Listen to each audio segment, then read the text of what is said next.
E aí, gente, tudo certo com vocês? Sou o Josué Machado, professor de informática. Vamos iniciando agora o nosso módulo de informática para o concurso da Prefeitura de Santa Cruz do Sul. A banca, então, realizadora desse concurso vai ser a Consulpan. Vamos, então, focar nessa banca, nas questões, vamos trabalhar algumas questões cobradas em provas anteriores dessa banca, certo? Então, gente, primeiramente, em relação à informática para concursos, tem gente que acha desnecessário estudar, né, informática para concursos porque acha, professor, eu trabalho no escritório, eu mexo com computador, eu tenho computador em casa, eu sei usar. Mas o erro das pessoas está no fato de que a banca cobra alguns termos que nós, usuários comuns, não utilizamos com frequência. Então a gente não tem muita ciência desses termos, não temos conhecimento desses termos e isto cai em prova, né? Então a gente vai focar também nossas aulas nesses termos mais específicos e também na metodologia da banca, certo?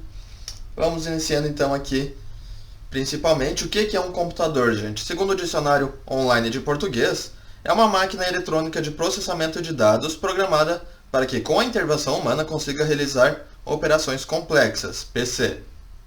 PC, então, vem do inglês, Personal Computer, computador pessoal. O computador, então, faz uso de um conjunto de componentes eletrônicos para processar dados e gerar informações. Então, gente, o computador, então, ele usa softwares e hardwares para processar dados e gerar informações. Porém, o que é software, o que é hardware, qual a diferença de dados e informação? Seguinte, gente, vamos ir aqui para o quadro. Digamos que temos esse número aqui, o 10. O 10, só ele, a gente não tem o que fazer com ele, a gente não sabe exatamente o que ele é. Dessa forma, então, ele é um dado. Ele é apenas um dado que não podemos tomar uma determinada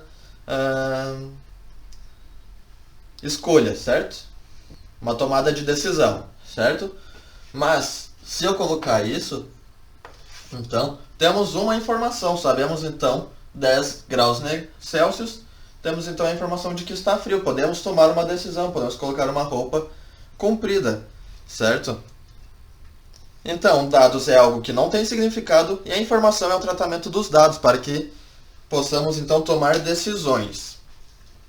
Mais um exemplo, então, temos aqui 3 dados, João, 30 e 5.000. Vamos, por exemplo, colocar esses dados então em uma tabelinha. Temos então que o funcionário se chama João, tem a idade de 30 anos e um salário de 5.000. Temos então 3 dados, transformamos ela em uma informação. Então, repetindo, dado é algo que não tem significado, não tem uma importância para a gente tomar decisão. Já a informação é o tratamento destes dados para que o usuário possa então tomar uma decisão. Seguindo, gente, o computador então processa os dados através de softwares e também de hardwares, como a gente viu, para gerar informação. Mas o que é software, o que é hardware? O software então é a parte abstrata, é o programa, certo? E o hardware é a parte física. O software também pode cair na sua prova, fique atento, que é a parte lógica. Então o software é a parte lógica do computador e o hardware é a parte física. Lembre então que o software, quando a gente usa o computador, software a gente xinga e o hardware a gente bate justamente por causa disso, que ele é a parte física que a gente pode tocar. Então, quanto a software, temos aqui o software livre. Livre não significa necessariamente que ele é gratuito. Refere-se às liberdades do usuário, e essas liberdades são 4. A primeira liberdade é executar o programa para qualquer propósito, estudar como o programa funciona, ou seja, ter acesso ao código-fonte e adaptá-lo para suas necessidades. Podemos também redistribuir cópias e aperfeiçoar o programa. Novamente, podemos então ter acesso ao código-fonte e liberar seus aperfeiçoamentos, ou seja, novamente redistribuir cópias. Um exemplo muito comum do software livre é o sistema operacional Linux. Ele é um software livre, gratuito, e a gente pode então acessar o código-fonte, fazer as devidas modificações que o usuário achar necessário e podemos redistribuir cópia. No caso, o Linux ele é um software gratuito, mas existem softwares livres que são pagos, mas depois a gente pode também redistribuir essas cópias. Quanto a periféricos, temos então os periféricos de entrada. São periféricos que enviam informações para o computador. Por exemplo, o mouse e o teclado, ou seja, são periféricos utilizados pelo usuário e acionados esses periféricos eles enviam informações ao computador. Os periféricos de saída, então, são periféricos que realizam a saída de informações do computador. Ou seja, são informações que saem do computador para o usuário, como por exemplo um monitor, um projetor e uma caixa de som. Entrada e saída, o próprio nome já diz, é um periférico que faz essa múltipla função, tanto para entrada quanto para saída. E um exemplo disso é o drive, de CD e DVD. O drive então é aquela pecinha que quando a gente coloca um CD ou um DVD no computador, ele pode tanto fazer a leitura quanto a gravação. Então quando ele está fazendo a leitura, ele torna-se então periférico de entrada. E quando ele está fazendo a gravação, ou seja, a gente tem um arquivo no computador e vamos passar para um CD e um DVD, a gente está fazendo então a função de saída. E tem também os periféricos de armazenamento, são periféricos onde é possível salvar arquivos e dados, mais utilizados são pendrives e cartões de memória. E quanto à instalação, gente, então é plug and play, esse termo pode cair na sua prova, plug and play. Significa que a gente pluga o item, então a gente pluga, por exemplo, um pendrive e já sai utilizando. Há um tempo atrás, então, era necessário fazer uma instalação de alguns drives, alguns programinhas, por exemplo, para utilizar um monitor. Hoje em dia a gente conecta um monitor no computador e já sai usando. O próprio computador já reconhece o monitor, já liga tudo. Antigamente, um tempinho atrás, então era necessária a instalação de um drive. Outro termo que cai também em provas é drive. São softwares, então, que são instalados para o funcionamento de alguns periféricos de alguns hardwares. Quanto aos componentes, então temos o gabinete. Ele é erroneamente chamado de CPU. CPU, na verdade, a gente vai ver mais em seguida, é o processador. É a parte do computador de mesa, ou seja, desktop, onde ficam armazenados os componentes da máquina, como por exemplo a placa-mãe, processador, memórias ou cooler. O gabinete também pode possuir leitor de CD e DVD e também entradas USB, ou entrada também para conectar uma tela, um projetor, cabo de redes e outros recursos. Gente, quanto à placa-mãe, então ela é uma placa de circuito impresso, sendo que nela são fixadas peças como por exemplo o processador, a memória RAM, disco rígido e outros componentes fundamentais. Ela tem esse nome de placa-mãe justamente porque ela faz a conexão, a união desses componentes. Ficam todos fixados nela e ela faz então a conexão. O processador, então, também chamado de CPU, ele é o cérebro do computador, responsável por parte da velocidade de resposta de um computador e também de tomada de decisões do mesmo. Ela é chamada, então, como eu falei, de CPU, Central Processing Unit em português, ou UCP, né, em português. Trabalha apenas com linguagem de máquina, ou seja, lógica booleana, e tem as seguintes funções, então. Grave essas palavrinhas que refere-se ao processador, que é a de busca e execução. São as principais palavrinhas que caem em concurso público em relação ao processador, busca e execução. E temos também o controle, é responsável por controlar os chips do computador. Certo? Então essas três palavrinhas aqui, esses três termos, pode ser que caiam na sua prova, busca, execução e controle. Mais certo que caia busca e execução. Então o que ela faz? Ela busca os dados e programas salvos na memória para o processador no disco rígido e transfere para a utilização na memória RAM. A execução, então, ele faz essa execução desses programas que estão abertos na memória e controla os chips do computador. Quanto às memórias, então, temos a memória RAM, que ela armazena todos os programas que estão sendo executados pelo processador. O disco rígido salva tudo o que está no computador. A memória RAM, então, é uma memória volátil, ela só armazena esses arquivos enquanto são usados. Dessa forma, ao desligar o computador, eles voltam para o disco rígido. Então, a memória RAM ela armazena apenas os programas, os softwares e arquivos que a gente está utilizando. Ao fechar esse programa, esse arquivo, ou ao desligar o computador, esses arquivos voltam lá para o disco rígido. Temos aqui ao ladinho então a memória RAM, essa aqui. E aqui um exemplo de disco rígido. Certo? Por isso que quando a gente está digitando então um arquivo no Word, por exemplo, no documento, é sempre bom ir salvando.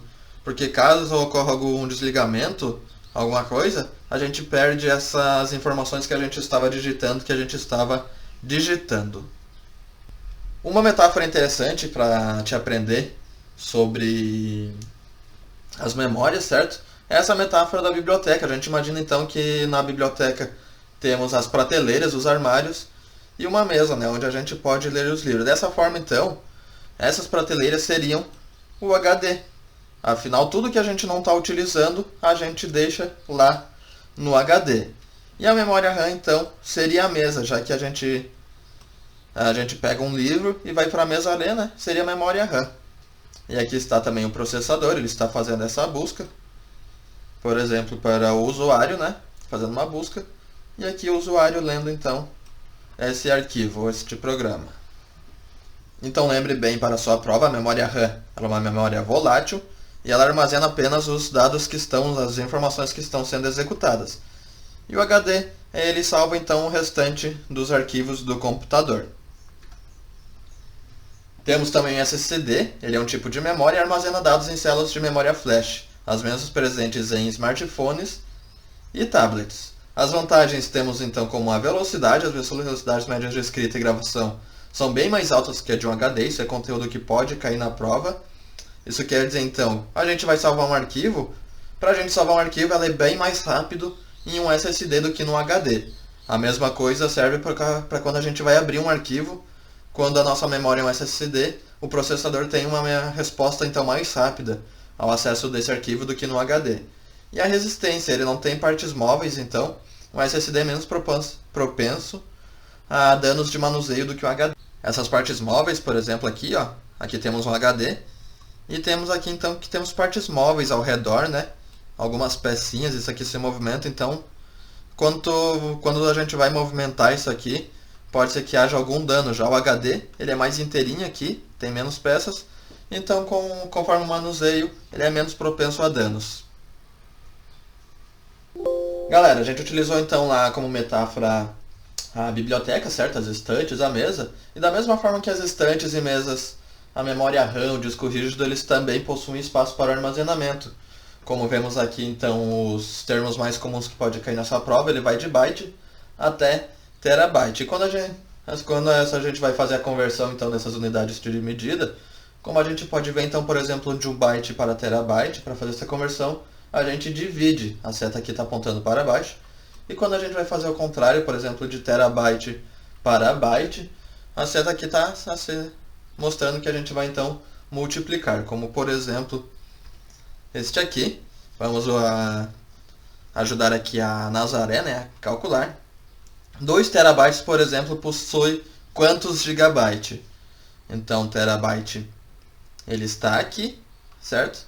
A gente quer saber gigabyte, que ele está aqui.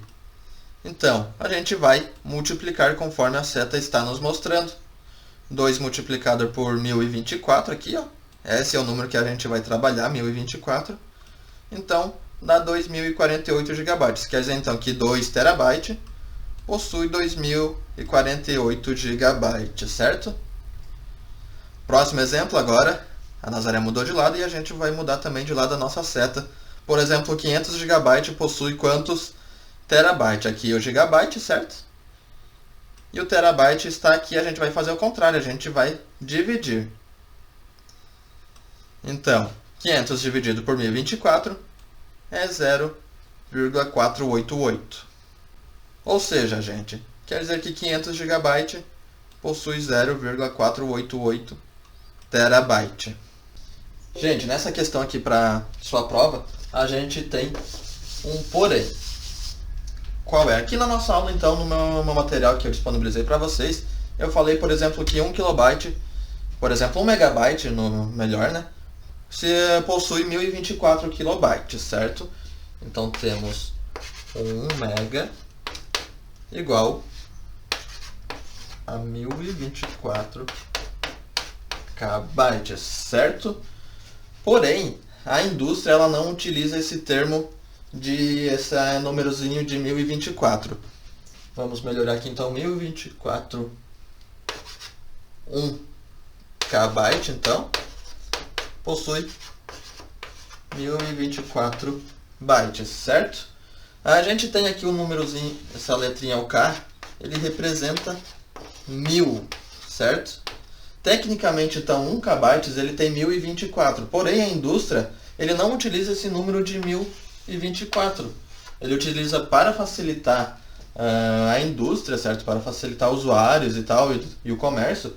Eles utilizam a letrinha K, o 1000, e eles também utilizam esse tipo de cálculo por 1000 e não por 1024.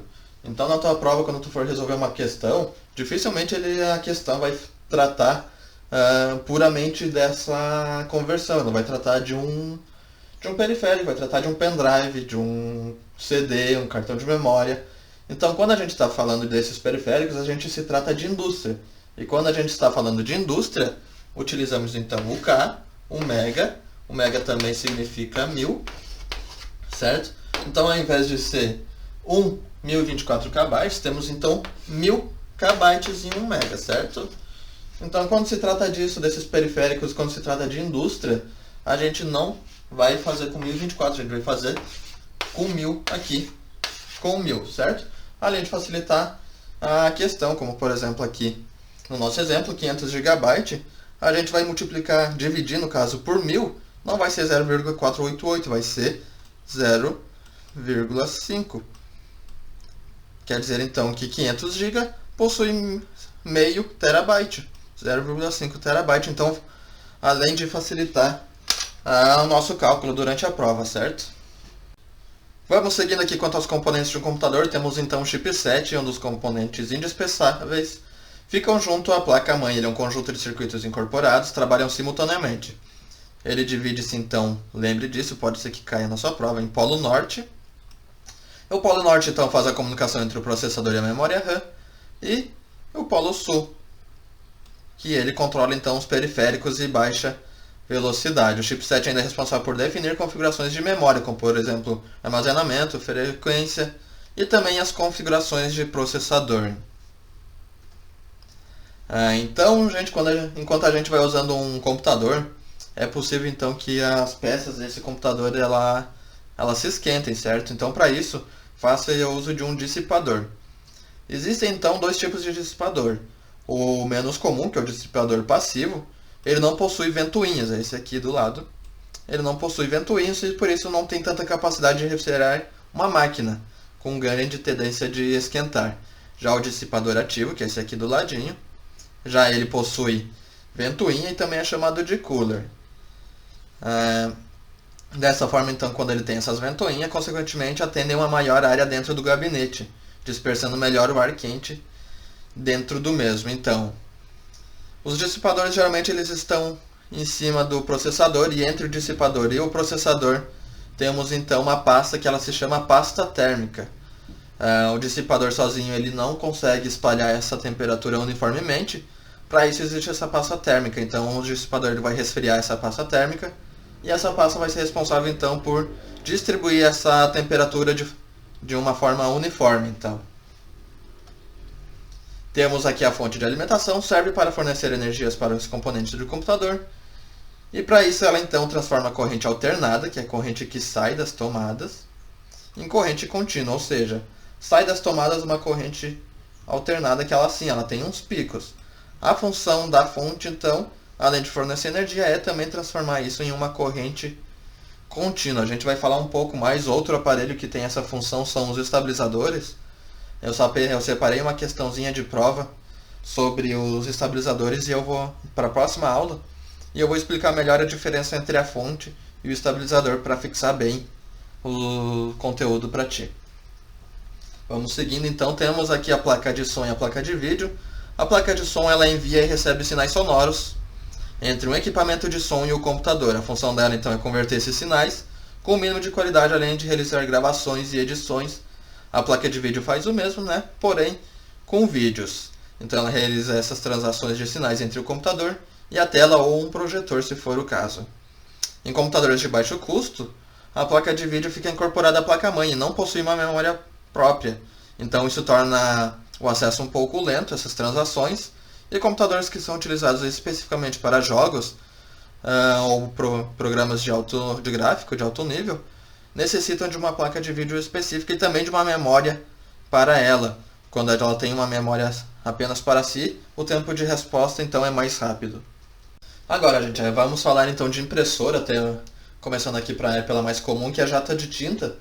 A jato de tinta, então, elas respingam pontos de tinta sobre a página, dessa forma que eles formam, então, os textos e as imagens. Ela é mais comum e também é mais barata. Como desvantagem dessa tipo de impressora de jato de tinta, é a velocidade, ou seja, a impressão por página ela é um pouco mais lenta, então ela demora um pouco mais se a gente tem uma grande quantidade de páginas para imprimir. E outra desvantagem é a troca de cartuchos, é um custo um pouco alto, dependendo do modelo, não é muito barato, e esses cartuchos então eles não duram muito tempo, tem que ter uma troca mais contínua, mais frequente.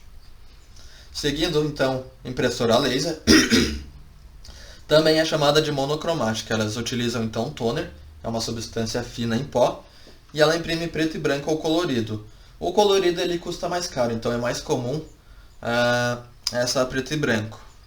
E o toner, por sua vez, ele dura mais tempo, então o custo-benefício de uma máquina assim, ela custa um pouco mais cara do que a jato de tinta, mas com o tempo o custo-benefício é melhor, é mais baixo o custo de uma impressora laser, porque o toner ele dura mais tempo, tem menos manutenção também, o custo-benefício é melhor para uma impressora a laser. Temos também a multifuncional, também é chamada de tudo em um, ou all-in-one em inglês. Ela imprime, digitaliza imagem e faz fotocópia, por isso que ela tem esse nome de multifuncional e também de all-in-one, tudo em um. Ela também utiliza toner e é comum em escritórios, já que ela tem essa multifuncionalidade, né? Pode fazer tudo, pode imprimir, digitalizar. Então ela é bastante comum em escritórios e com certeza é comum na prefeitura onde tu vai trabalhar. Certo? Após passar o concurso, tu vai poder utilizar então, pode ser que tu use uma impressora desta lá, uma multifuncional. As impressoras então elas se caracterizam com fio que se conectam por meio de um cabo de uma porta no computador. Esse conector geralmente ele se conecta no computador em USB. Atrás da impressora geralmente é um conector específico para a impressora, mas geralmente no computador ele vai se conectar de forma por uma entrada USB. Isso é bem comum também cair nas provas. E também é caracterizada como sem fio. Ela pode ser então de Bluetooth ou Wi-Fi. E caso o computador não tenha esta tecnologia, então é necessário o uso de adaptadores. Galera, agora já temos essa parte na nossa aula que caiu na prova. Eu peguei duas questões aqui, não é da banca Consulpan, mas é da Fundatec e serve muito bem para a nossa atividade, para a gente exercitar. A primeira questão da Fundatec de 2012, ela fala o seguinte: após observar a figura 1, que é essa figura aqui do lado direito, que mostra alguns componentes de um computador, pode-se afirmar que, primeiro, a seta de número 1 aponta para um monitor de vídeo, a seta de número 2 aponta para a CPU do computador e a seta de número 3 aponta para um periférico. Quais estão corretas? Começando pela primeira afirmativa, então, a seta 1 ela aponta para um monitor.